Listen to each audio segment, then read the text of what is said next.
This crazy move transformed golfers' ball striking. I've coached this to a lot of my clients that have come and seen me down at the golf projects, but also my online students who've really suffered with trying to get that centered strike, ball then turf interaction. So what I'm about to show you here is a two-step drill that you can do anywhere, indoors, outdoors, on the course, on the range. It's going to transform your ball striking. So the majority of the golfers that came to see me suffering with this problem, trying to get that ball then turf interaction, all had one thing in common in their golf swing. They all had different backswings, they all had different takeaway positions, but there was something they were doing during their downswing phase which I noticed very often. In fact, nearly every single time. They were all swinging up to the top as normal, getting too much what we call trail arm extension. The lead arm is the arm closest to the target. The trail arm is the arm furthest away from the target. And we were getting too much trail arm extension. This is where the majority of golfers out there go wrong when they're trying to strike their irons pure. They do a load of practice swings trying to extend both arms at impact, when the problem with this is it causes the low points where the club reaches the ground to be before the golf ball. We need to ensure we're maintaining what we call trail arm flexion. So the first step for this crazy drill is taking the lead arm and putting it behind your back, taking your trail arm and putting it out in front of you like so, with the palm facing towards your target. Take your backswing now as if you were going to rotate as normal all the way up to the top of your swing. The angle that you create at the top of your swing, we want to maintain it right the way through to impact. And as we start to rotate in the downswing here, the first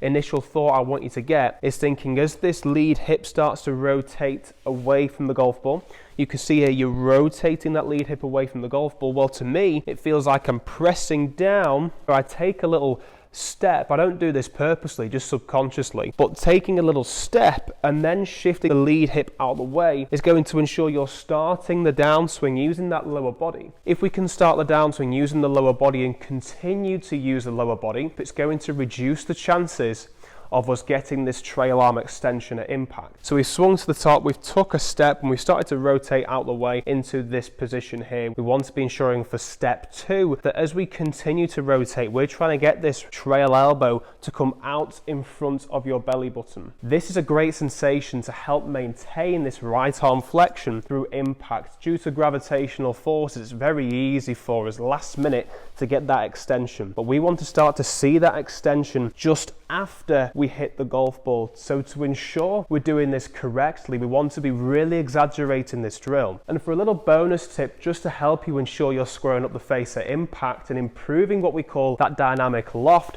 we want to be ensuring that our trail palm is pointing towards our target when we reach the position of impact. What I mean by this is if we get to the top of our swing and we just start to do the step 1 and step 2, leave the hand in this position here, that's going to encourage a massively open club face. So it's really important that once we start this downswing move and we're getting this trail palm pointing towards your target. So when it comes to using a club, I would start off very slowly, trying to gather the feelings that I felt. Getting to the top of our swing, we're taking that step, we're rotating that lead hip out the way, getting that trail elbow out in front of us and that palm to face towards the target. You can see there, if I left that palm pointing to the right, it opens up the face massively at impact. So I'm trying to get that palm to point towards the target. It's not going to be as exaggerated at impact. So what we're going to start to feel as we begin to increase the speed of doing these 2 steps, we're going to notice this trail arm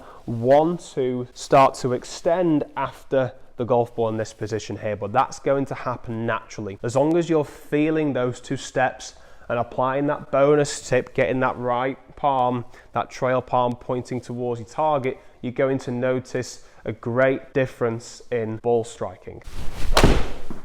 Once you've given this a try, comment down below to let me know how you get on. I can guarantee this will improve your ball striking. And also, why not comment down below to let me know what you would like to see next. Is there anything you would like me to cover on this channel? Because this channel is designed to transform your golf game. Thanks for watching.